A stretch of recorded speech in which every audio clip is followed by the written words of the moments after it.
Another round of snow is moving into the metro, and the timing of the storm could mean lots of snowy and slick roads tonight and tomorrow. I'm tracking this storm as it's rolling on in. I'll have your updated snow totals for your neighborhood. And President Biden sends a forceful message to the Kremlin about invading Ukraine. If Russia commits this breach by invading Ukraine, responsible nations around the world will not hesitate to respond. Plus, more resources are available for people who lost everything in the Marshall Fire.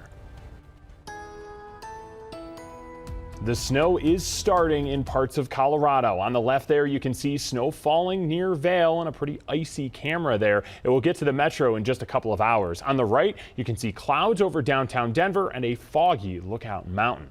The metro is under a winter storm warning starting at 2 this afternoon. Some areas near Denver could get up to 8 inches of snow, and some areas in the foothills could see up to a foot.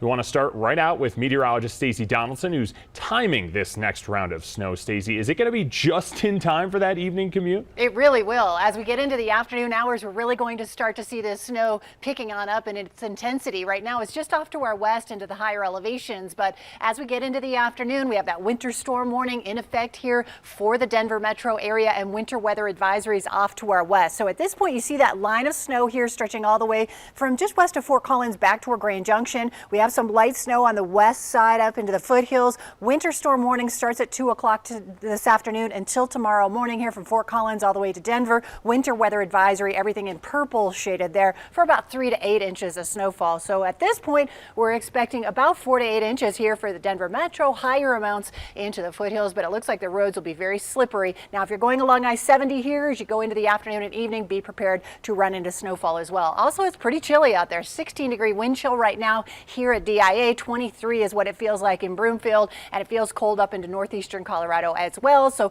temperatures are dropping. We're going to see dry roads turn into snowy roads this afternoon and this evening. This will be right around rush hour, and you see those bands of snow right over the metro. We'll talk more about snow totals in just a few minutes. Just perfect timing, Stacey. Thank you. You can get the forecast anytime you want by downloading our free Denver 7 Plus app. We have interactive radar, a 10-day forecast, and a 24/7 weather live stream. You can find it on your Roku, Amazon Fire, Apple TV, or Android device. The White House is saying a Russian attack in Ukraine is a distinct possibility. Some sources are saying it could happen as soon as today. Now, in defiance of that threat, Ukrainians are observing a Unity Day. The White House is warning there will be a severe price to pay if Russia does invade. Faith Abube reports from Washington. This morning, new video showing the latest group of American soldiers heading to Europe to reassure NATO allies amid the threat of a Russian attack against Ukraine. But Russian officials today saying they are tired of U.S. threats and insisting the Kremlin has no intentions of invading Ukraine. The Russian military releasing more videos of what it says shows some of its troops near Ukraine's border pulling back to their bases. But despite Russia's claims, Secretary of State Antony Blinken says U.S. intelligence shows no evidence of that. On the contrary, we continue to see forces, especially forces that would be in the vanguard of any renewed aggression against Ukraine, continuing to be at the border, to mass at the border. Sources tell ABC News Russian President Vladimir Putin has told his military forces to be ready to begin an assault by today, though it's unclear if he's decided to attack.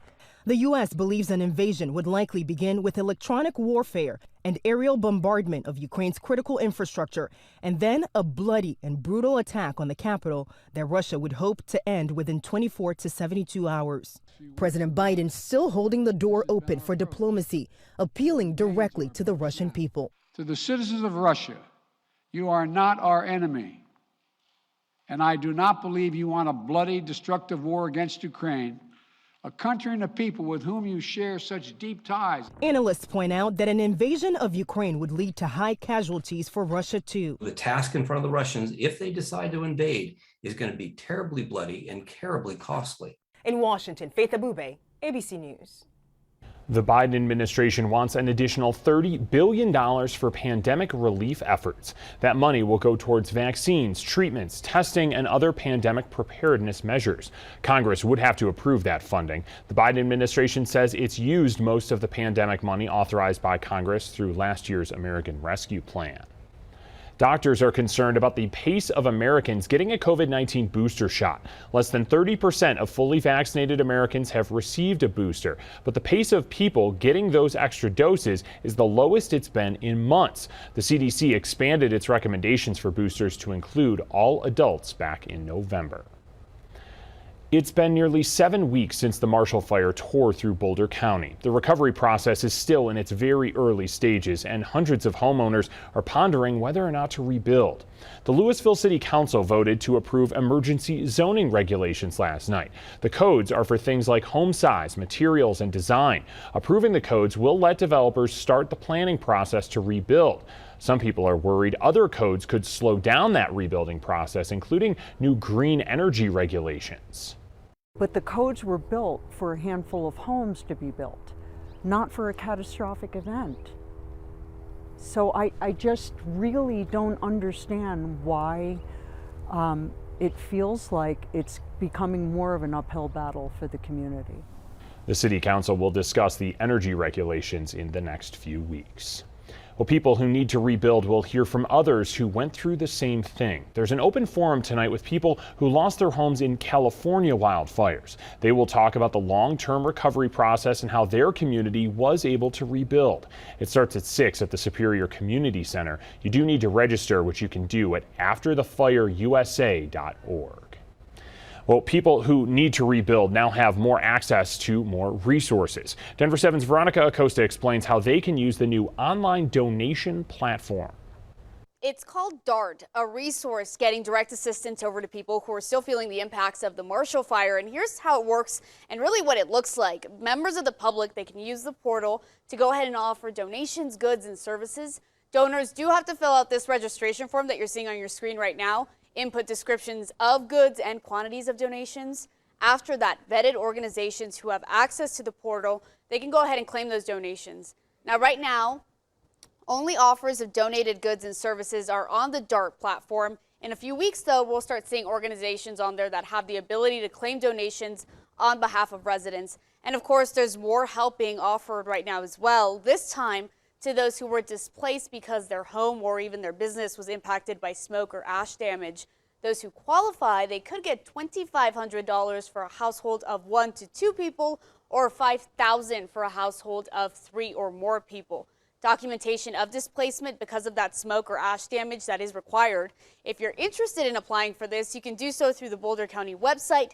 We have that and the DART platform linked on thedenverchannel.com. In studio, I'm Veronica Acosta, Denver 7. Thank you. The Marshall Fire taught us every second counts when you're evacuating.